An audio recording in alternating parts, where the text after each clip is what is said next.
Olá, bom dia, boa tarde, boa noite, taurinos, ou todos aqueles que estão ligados de alguma forma ao investimento, investidores, todos aqueles que se dedicam a fazer poupanças, a investir, a ter um espírito empreendedor e criativo do ponto de vista económico. Estas oficinas finais que vos trago aqui, nesta série de 3 sessões, têm a ver essencialmente com as oficinas da universidade, com a oficina do Parlamento e também com as oficinas do Grêmio e do Templo. Portanto, Universidade,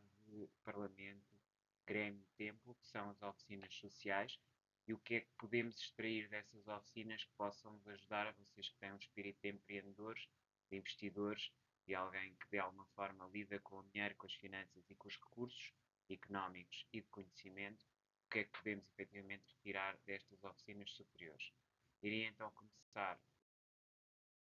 por aqui salientar Sagitário, Capricórnio, Aquário e Ares, ou aliás e Peixes, que é as oficinas, ou que são concretamente as oficinas da Universidade, do Parlamento, portanto do Grêmio e do Templo. Iniciando aqui então pela oficina da Universidade, essencialmente aqui os recursos vistos do ponto de vista coletivo, naquilo que são oficinas coletivas, oficinas que tratam da relação transpessoal, nomeadamente a nível universitário, recursos que são estudados cada vez mais nas faculdades de Economia, Gestão, e que é importante também perceber a parte jurídica do direito das sociedades comerciais, mas sobretudo a perspectiva da gestão e da economia, a sua interligação com a parte jurídica e com a parte da legislação é muito importante, até porque a necessidade de subordinar as temáticas, sobretudo do investimento, é importante que sejam também alvo naquilo que é o limite ou a fronteira entre o que é investimento e aquilo que é jogo, não é? E também perceber aqui um pouco as diferenças entre esses limites, e o direito tem aqui um papel importante, não é? As universidades, desse ponto de vista, o estudo também desse limite. Essencialmente, o direito dos contratos, não é? Tudo aquilo que diz respeito a contratos. Estamos, na maior parte do tempo, a tratar de contratos entre pessoas ou entre empresas e pessoas, e sempre estamos nestas áreas de atividade, desde a compra e venda, passando pelo arrendamento, passando uma série de contratos civis que verdadeiramente incorporam, de um ponto de vista jurídico, aquilo que é o comportamento a nível aqui desta oficina, que é a oficina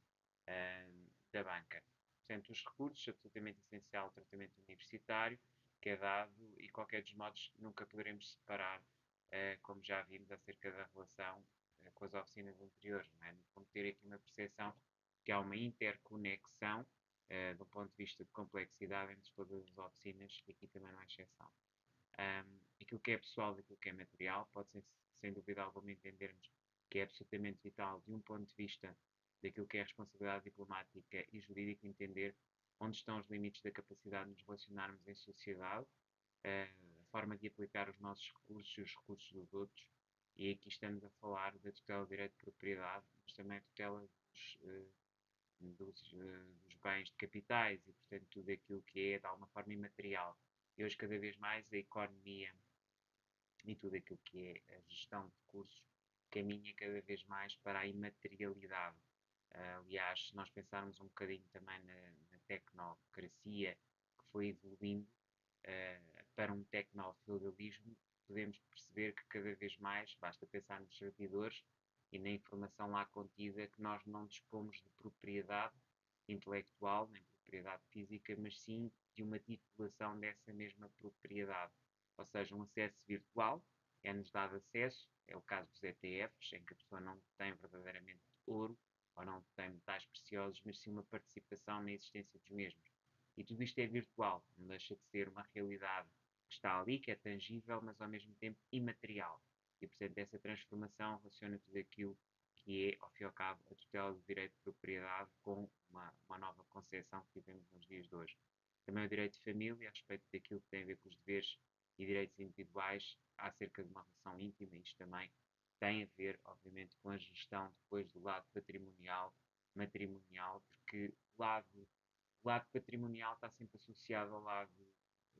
humano, ao lado emocional, ao lado matrimonial, e a verdade é que ambos acabam por estar sempre ligados mesmo numa questão de divórcio. Estas duas oficinas, é óbvio que tem que haver uma noção de desligamento, não é? Dar a cada um o que é seu, perceber a individualidade e calcular os recursos. Ligação a nível social, percebermos que muitas vezes temos recursos diversos que se interligam também de forma diferente nas diferentes culturas, e transpor isso para a realidade de diferentes formas implica leis e implica diplomacias diferentes. E aqui também a percepção daquilo que é o recurso e aquilo que é a possibilidade de reapreciação, que não é igual em todas as legislações transnacionais. Por exemplo, nos países democráticos há uma maior propensão para o garantismo, enquanto noutros países há uma quase total ausência das garantias, e isto, nomeadamente dos arguidos, e isto é de facto algo que devemos atentar, ou seja, a forma como concebemos o direito é muito nacional, muito ocidental, muito anglo-saxónica ou continental, mas existem outras realidades pelo mundo fora que não podemos ignorar. Perceber que as leis em que vivemos em sociedade existe a necessidade sempre de nos disciplinarmos uns aos outros, isto também é visto na natureza dos recursos e no contexto dos recursos e da gestão de recursos, pois também é um recurso essencial sermos capazes de ver a lei, a existência de diplomacia, transformar a área dos recursos em algo absolutamente essencial para podermos desenvolver a nossa capacidade de termos cada vez mais recursos e chegar cada vez mais longe naquilo que estamos a fazer. Devemos usar como princípio absoluto fundamental de verdade e, acima de tudo, criação de riqueza no sentido humano, dimensão que nos traz a oficina da universidade em ligação à oficina dos recursos ou da banca. É absolutamente essencial que elas tendem ou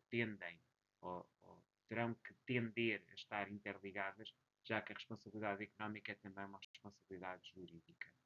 Passamos então agora para a oficina do Parlamento.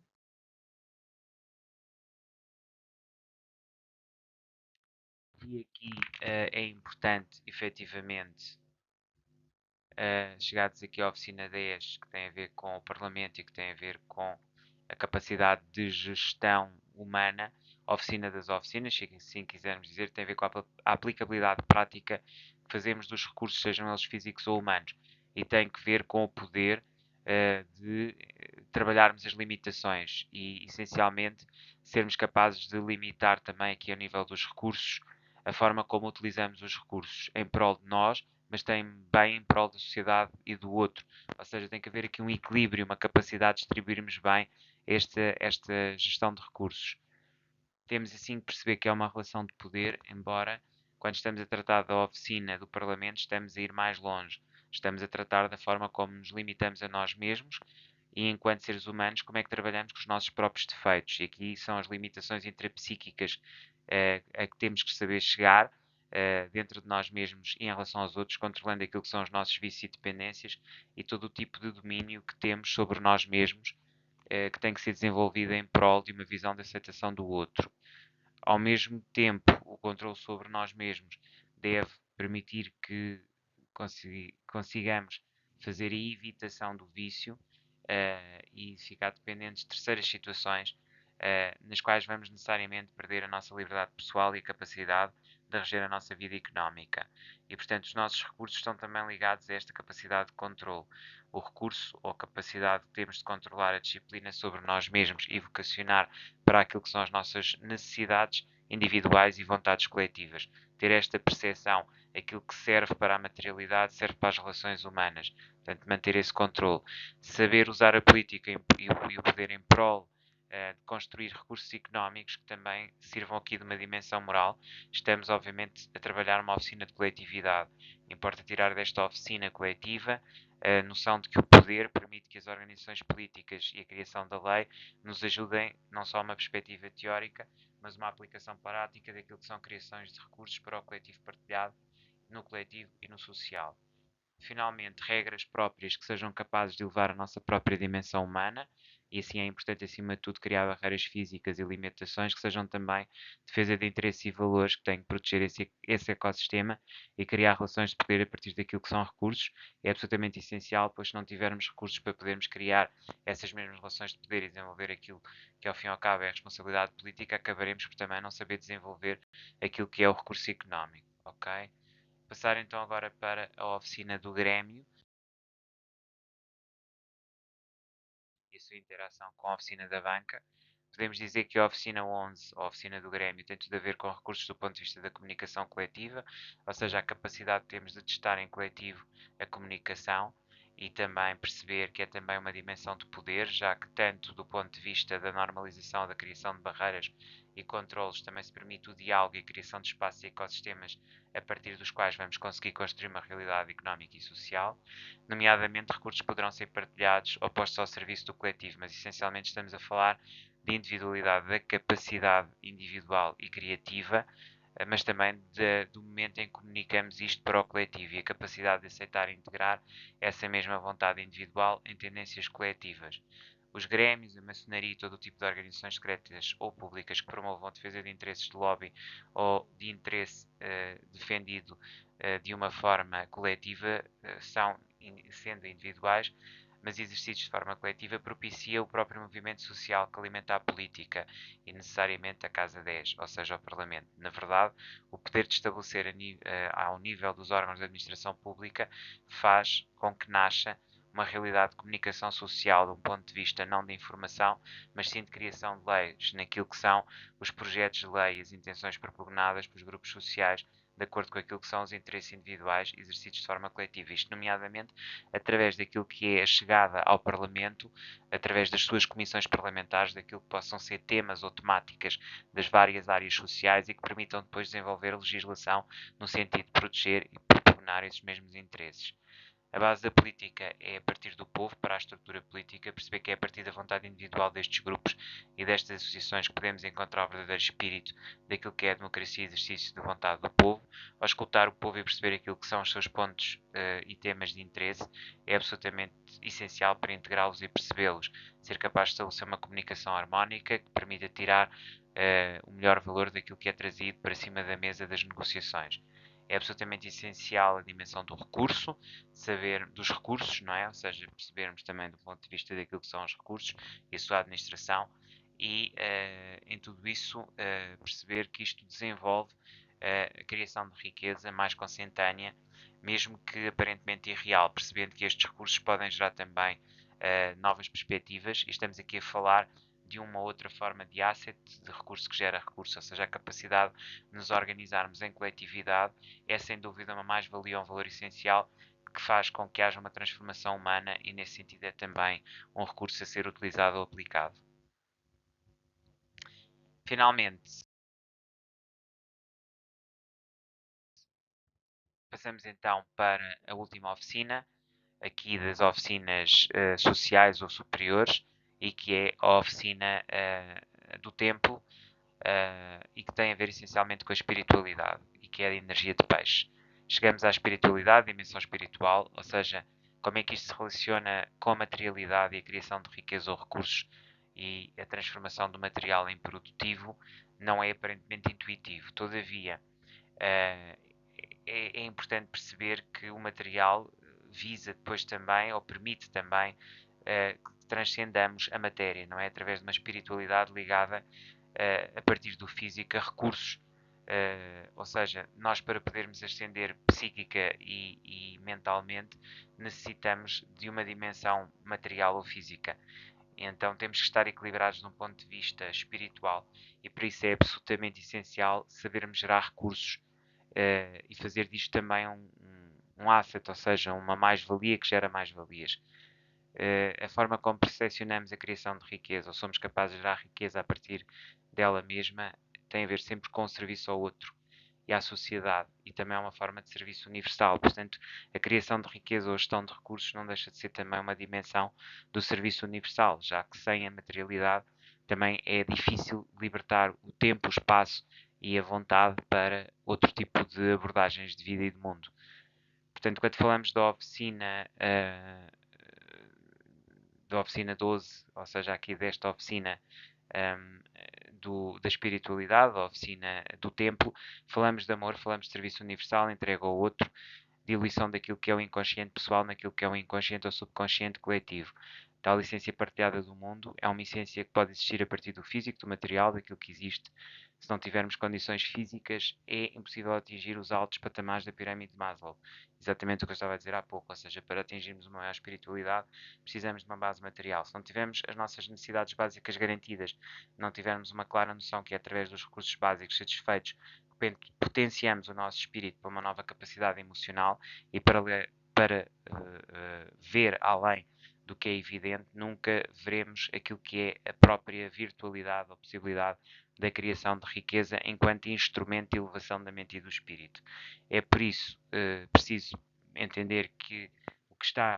o que é material está diretamente ligado ao espiritual. Sem trabalhar o material, o nosso e o dos nossos parceiros, do coletivo e o de todos, estaremos sempre a tentar criar algo a partir de uma ilusão. Não só porque verdadeiramente não transformaremos nem mudaremos o mundo que existe à nossa volta e ficaremos sempre numa visão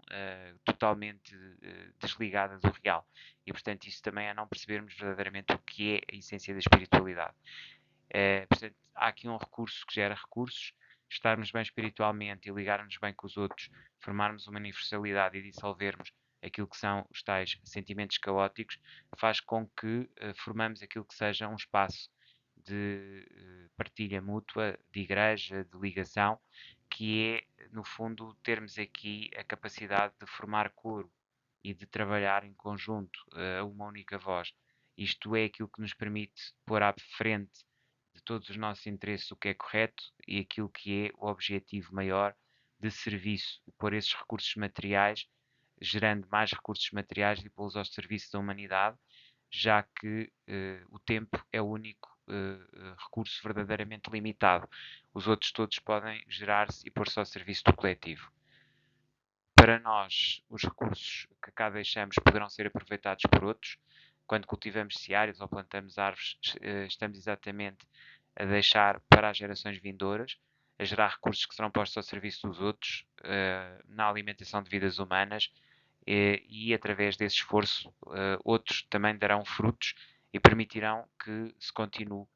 através da alimentação, também desenvolver a estabilidade pessoal e física comunicacional e teremos, sem dúvida alguma, uma capacidade espiritual de elevação e criação de recursos que são recursos essenciais à vida e ao mundo, ok? Basicamente, esta ideia de ligação de uma visão holística e transformativa e de diluição daquilo que são as nossas confusões mentais naquilo que é um projeto de claramente desenvolvimento de estruturas físicas que sustentem essa mesma possibilidade de elevação mental e espiritual, ok? Então, aquilo que encontramos quando estamos na oficina da universidade é o espaço, aquilo que dá a oficina do Parlamento à oficina dos recursos é a disciplina, aquilo que efetivamente vem da oficina do Grêmio e que pode ser transmitido à oficina dos recursos é a novidade, e aquilo que ajuda ou fundamenta os recursos a serem aplicados em prol do coletivo, ou seja, a ligação entre a oficina da banca com a oficina do templo é precisamente a fé, ok? Queria-vos agradecer esta minha a presença nesta minha apresentação. Queria-vos agradecer e ao mesmo tempo deixar-vos aqui também o quadro final, no fundo aqui com as 12 situações ou os 12 desafios, quer dizer, as 12 propostas, melhor dizendo, que encontramos e que vêm de cada uma das oficinas. Relativamente à oficina 1, o ginásio traz o desafio, a oficina do próprio de banca traz a si própria o capital como desafio, a mentalidade vem da comunicação, o controle vem do infantário, a afirmação vem do palco, da oficina da clínica Dádiva, da oficina da parceria ou da empresa, o espelho, da a oficina do terapeuta ou da terapia à dependência, e das que agora referimos, a oficina da universidade, o espaço, a oficina do Parlamento, a disciplina, a oficina do Grêmio, a novidade, e a oficina do tempo, a fé.